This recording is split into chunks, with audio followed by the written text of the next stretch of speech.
नमस्कार दोस्तों आप देखिएगा इस समय कोरोना चल रहा है। कोरोना में सरकार जितना हिंदू के साथ है उतना ही मुस्लिम के साथ है और जितना मुस्लिम के साथ है उतना ही हिंदू के साथ है। इस समय दोनों त्यौहार आ रहे हैं, होली भी आ रही है और मुसलमान भाई की ईद भी आ रही है। कई लोग यह अफवाह फैलाते हैं कि देखना ईद पर लॉकडाउन लगेगा लेकिन होली पर नहीं लगेगा, जबकि उनकी यह कन्फ्यूज़न जो है हमें ज़रूर दूर करनी चाहिए। जो भाई यह सोचते हैं कि लॉकडाउन जो है केवल मुसलमान लोगों के, मुस्लिम भाई के ईद पर लगता है, हिंदू भाई की नहीं लगता, तो आप लोग यह देखो कि अभी से ही लॉकडाउन लगना शुरू हो गया है और होली पर तो बिल्कुल लॉकडाउन लगा रहेगा और किसी को भी सभी को खेलना मना है। तो ऐसा नहीं है कि सरकार जो है केवल मुसलमानों के पीछे पड़ी रहती, हिंदू के पीछे नहीं पड़ती है, वह दोनों त्योहारों के पीछे पड़ती है। मैं याद दिला दूं कि गणेश जी जब बैठे थे तो सरकार ने गणेश जी में 9 दिन तक, इस बार आप लोग याद करिएगा, सरकार ने इस बार गणेश जी नहीं बैठाने दिए थे। लोग ने छोटे छोटे गणेश जी बना करके अपने घर में बैठाए थे, लेकिन बाहर गणेश जी नहीं बैठाने दिया था। उन्होंने यही कहा था कि जितना मुसलमान का त्यौहार इम्पॉर्टेंट है उतना हिंदू का त्यौहार इम्पॉर्टेंट है, और जितना हिंदू का त्यौहार इम्पॉर्टेंट होता है उतना ही मुस्लिम का त्यौहार इम्पॉर्टेंट होता है। तो सरकार ना हिंदू की है ना मुस्लिम की है, वह दोनों के साथ रहती और दोनों को अपना समझती है। तो आप लोग याद करिएगा, गणेश जी में जो भी मुस्लिम भाई हैं, आप लोग अगर सरकार को गलत समझते हैं तो आप लोग याद करिए कि सरकार ने गणेश जी के समय किसी को भी बाहर बड़े गणेश जी झांकी बनाने नहीं दिए थे और सभी लोगों ने छोटे छोटे मिट्टी के गणेश जी बना करके अपने घर में रखे थे। इसीलिए आप लोग को ज़्यादा निराश होने की ज़रूरत नहीं है। लॉकडाउन जो है अब होली से ले करके ईद तक का इस चीज़ को फॉर्मेलिटी को निभाई जाएगी। और दोस्तों यह चीज़ हमारे और आपके लिए ही तो लगाई जाती है ताकि हमारे और आपको ही यह इस चीज़ की परेशानियों का सामना ना करना पड़े। आप लोग हमेशा सरकार को गलत समझते हो, जबकि यह सरकार दोनों के साथ है, हिंदू के साथ भी है, मुस्लिम के साथ भी है। आप लोग को विश्वास नहीं हो तो देखिएगा, होली पर भी लॉकडाउन लगाया जाएगा। तो इसीलिए कई लोग सोचते हैं कि चलो कोई काम नहीं है तो मुस्लिम भाई को भड़काते हैं। उनको यह कहते हैं कि आपके सिर्फ ईद पर लॉकडाउन लगाया जाता है, आप लोग के पीछे पड़ा जाता है। देखिए, हिंदू को लॉकडाउन नहीं लगाया जा रहा, हिंदुओं के पीछे नहीं पड़ा जा रहा, ऐसा नहीं है दोस्तों। आप लोग देखिएगा, संडे को जो लॉकडाउन लगे थे उसमें इतने हिंदू जो भाई थे उनके ऊपर भी केस रखा गया, उनसे भी जो हेलमेट नहीं लगाए थे उनसे भी फीस ली गई। उनके जो मुस्लिम के साथ निभाया जाता है वही चीज़ हिंदू के साथ भी निभाया जाता है। तो दोस्तों, हम और आप दोनों को एक होकर ही सरकार का साथ देना होगा, तभी हमारी सरकार आगे जा पाएगी। हमको यह तीसरों की बातों में नहीं आना है। तीसरे लोग जो होते हैं वह दोनों तरफ से धक्का खाए रहते हैं, इसीलिए सरकार की बुराई करते हैं। तो आप लोग इस बात को समझो, सरकार जितना होली को निगेटिव करती है उतना ही ईद को भी करती है, और जितना ईद को करती है उतना होली को भी करती है। आप लोग विश्वास रखिए, होली पर भी लॉकडाउन लगाया जाएगा और ईद पर भी लगाया जाएगा। तो इसीलिए दोस्तों, हमें किसी की भी बातों में नहीं आना है और अपनी सरकार का साथ देना है, उस सरकार का साथ देना है जो सरकार तात्पर्य हमारे साथ खड़ी हुई है। आज आप देख लिए बंगाल में कितनी परेशानियों का सामना करना पड़ रहा है, कुछ भी नहीं है बंगाल में, लेकिन हमारी सरकार जहाँ जहाँ गई है वहाँ वहाँ गरीबों का उद्धार कर दी है। और जैसे ही वह सरकार, अपनी सरकार बंगाल में जाएगी तो आप देखिएगा एक एक का उद्धार हो जाएगा। दोस्तों, हमें दुआ करना चाहिए कि यह सरकार हर जगह पर हो, हर जगह पर हमारी यही सरकार हो। जब यह सरकार हमारी चारों तरफ होगी ना दोस्तों, तब देखिएगा हमारा राम राज आ जाएगा। और जो यह लोग बुराई करते हैं, हम लोग इनकी बातों में नहीं आएंगे। क्या होता है ना दोस्तों कि कुछ लोगों का जन्म ही होता है बुराई करने के लिए, क्योंकि उनके पास कुछ काम नहीं होता है तो वह लोग हिंदू मुस्लिम के मुद्दे को उठा के रखते हैं। लेकिन ऐसा नहीं है, सरकार अभी से ही अलर्ट हो गई है, वह अभी से ही लॉकडाउन लगाना चालू कर दी है। वह अभी से ही नहीं चाहती है कि कोरोना हमारे देश में फैले। हम हिंदू और मुस्लिम दोनों भाइयों के साथ में सरकार खड़ी हुई है। तो दोस्तों, हम सबको मिल करके सरकार का साथ देंगे तभी हमारी सरकार आगे जा पाएगी। आप लोग को विश्वास नहीं हो तो मुस्लिम भाई आप देखिएगा, होली पर भी लॉकडाउन लगाया जाएगा, उस दिन आप लोग को विश्वास हो जाएगा कि सरकार मुस्लिम भाई के भी साथ है। इसीलिए जब भी वोटिंग का टाइम आए आप लोग आंख बंद करके इस सरकार पर वोट दीजिए। क्यों? क्योंकि यह सरकार का कहनाम है कि ना हम खाएंगे ना हम किसी को खाने देंगे, सच्चाई के रास्ते पर चलेंगे। आप लोग सोचिए, आप लोग कितनी मुसीबतों का सामना कर रहे थे लेकिन आज कितना खुश होकर के रहते हैं। दोस्तों, भगवान से दुआ करो कि प्रधानमंत्री नरेंद्र मोदी जी की आयु बहुत लंबी हो, उनके ऊपर कभी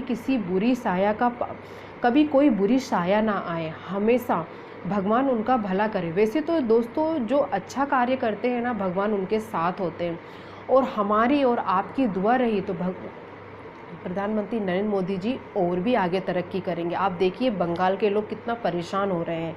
हम और आप भी एक समय था जब ऐसे ही परेशान थे, लेकिन आज हमारी सारी परेशानियों को दूर किया है हमारे देश के नेताओं ने, हमारे देश के मोदी जी ने। इसीलिए आप लोग देखिए बंगाल में लोग कैसे बता रहे हैं कि उन्हें किसी चीज़ की सुविधा नहीं मिल रही है, कितनी परेशानियां आ रही हैं, लेडीज़ों को निकलना मुश्किल हो रहा है, लेकिन हमें और आपको नहीं हो रहा है। इसलिए नहीं हो रहा है क्योंकि हमने इस सरकार को ले आए हैं और आगे भी दुआ करते हैं कि हमेशा यही सरकार रहे। हम इस सरकार को कभी नहीं छोड़ेंगे दोस्तों।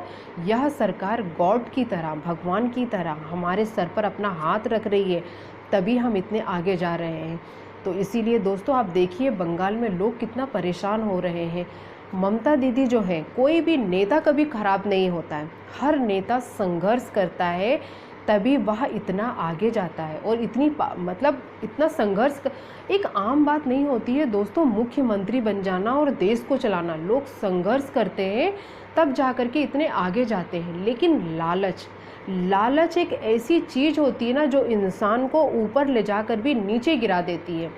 कई लोग इतनी ज़्यादा लालच करने लगते हैं और उस चीज़ का गलत फ़ायदा उठाने लगते हैं। उनको लगता है कि हमारा जो है रावण राज आ गया है और हमें तो कोई देखेगा ही नहीं, हम कितना भी आतंक फैलाएंगे हमें कोई रोकने वाला आएगा ही नहीं। लेकिन ऐसा नहीं होता है दोस्तों। जब अंधेर हो जाती है ना तो भगवान को भी दुख होता है। भगवान किसी ना किसी को भगवान बना करके उस जगह पर ज़रूर भेजते हैं। आप देखिएगा बंगाल में कितना ज़्यादा अंधेर कर दिया, कितना ज़्यादा ममता दीदी ने गलत अपनी गद्दी का फ़ायदा उठाया। यह चीज़ करना गलत है। जब आप इतना परेशानी उठा करके आप उस जगह पर आप पहुंची थी तो आपको जो आपका जो पावर था उसका गलत इस्तेमाल आपको नहीं करना था। कितना बुरा लगता है, आप इतना संघर्ष करके उस जगह पर पहुंची और उसके बाद आप उस जगह से हट जाओगे।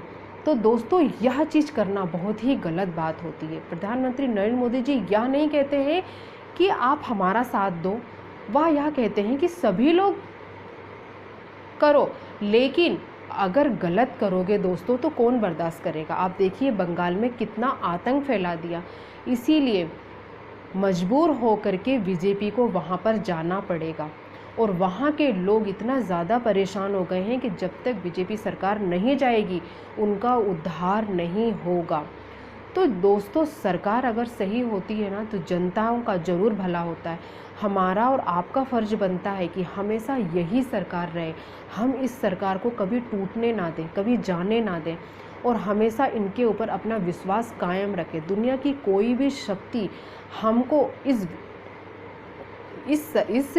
दल से हमारा विश्वास नहीं तोड़ सकती है दोस्तों। जीता जागता सबूत है बंगाल के लोग। आप बंगाल के लोग देखिए, उन्हें कोई भी सुविधा नहीं दी गई है, हर परेशानियों का सामना कर रहे हैं वह लोग। लेकिन हमारी सरकार कहती है कि आप लोग चिंता मत करो, जैसे ही हम आएंगे वैसे ही आप लोग का उद्धार कर देंगे, आप लोग का भला कर देंगे। दोस्तों इसको कहते हैं कर्म करना। ऐसे लोगों की आयु बहुत लंबी होती है, बहुत लंबी, क्योंकि यह लोगों के ऊपर भगवान का आशीर्वाद है। भगवान बन करके यह लोग दुनिया का उद्धार करने के लिए आए। हमारा और आपका फ़र्ज बनता है हमेशा यह लोग के साथ रहे और यह लोग का हाथ अपने ऊपर बना रहे, तभी अपन दिन दुगनी रात चारगुनी तरक्की कर पाएंगे। दोस्तों कहते हैं ना कि जितने एजेड लोग होते हैं ना वह लोग भगवान का रूप होते हैं। अमित शाह जी, प्रधानमंत्री नरेंद्र मोदी जी, जितने भी नेता हैं ना, वह भगवान का रूप है। तो हमारा और आपका फ़र्ज बनता है दोस्तों यह लोगों का साथ देना। और आप देखिए बंगाल में जैसे ही अपनी सरकार जाएगी ना, बंगाल का उद्धार हो जाएगा, क्योंकि यह लोग को चाहिए ही नहीं पैसे, यह लोगों के दिल में कोई लालच ही नहीं है। यह लोग जन्म ही यह लोगों का हुआ है लोगों का उद्धार करने के लिए, लोगों की भलाई करने के लिए। हमारा और आपका फ़र्ज बनता है दोस्तों यह लोगों का विश्वास को नहीं टूटने दें और हमेशा यह लोग का साथ दें। अपनी सरकार हमारी सबकी सरकार, और दोस्तों हर सरकार अच्छी होती है, ज़रूरत होती है एक विश्वास करने की। अगर कोई विश्वास को तोड़ देता है ना दोस्तों, तो फिर से हमको उसके ऊपर विश्वास नहीं रखना चाहिए। आप देखिए इस सरकार को जहाँ जहाँ गई है और जहाँ जहाँ जा रही है, उद्धार करके आ रही है और झंडे गाड़ कर आ रही है। दोस्तों गरीबों की मदद कोई भी नहीं करता है, वही इंसान करता है जो गरीबी से निकल कर आता है। हमारा और आपका फ़र्ज बनता है यह लोगों का साथ दे और हमेशा साथ दें और किसी की भी बातों में नहीं आए। दुनिया की कोई भी ताकत हमारा और आपका विश्वास नहीं तोड़ सकती है। इतना विश्वास है हमें अपने देश पर और अपने इस नेताओं पर। दोस्तों हम अपने जो ये नेता हैं यह लोग गरीबों का साथ देते हैं, इसलिए गरीबों का साथ देते हैं क्योंकि यह लोग गरीबी से निकल कर आए हैं। आप देखिएगा चाय के बागान में जा कर के लोग फ़ोटो खिंचवा रहे हैं, सोचते हैं कि अगर हम बागान में बैठ करके फ़ोटो खिंचवाएंगे तो यह लोग हमारा साथ देंगे। दोस्तों चाय वालों का दर्द क्या होता है सिर्फ एक चाय वाला ही समझ सकता है। बागान में बैठकर फ़ोटो खिंचवाने वाला क्या जाने जब वह सिर्फ फॉर्मेलिटी निभा रहा है।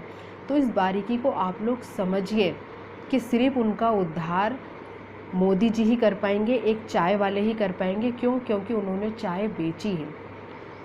तो फॉर्मेलिटी निभाने से और फ़ोटो खिंचवाने से कुछ नहीं होता है। बारीकी क्या होती है आपको और हमको पता है, और हम लोग इस विश्वास को कभी नहीं टूटने देंगे। तभी हम अपने घर में सुख और शांति से रह पाएंगे। गलत लोगों का साथ देने से दोस्तों भगवान भी माफ़ नहीं करते हैं। हमें हमेशा सही का साथ देना है और अच्छा काम करना है, तभी हम आगे जा पाएंगे। नमस्कार।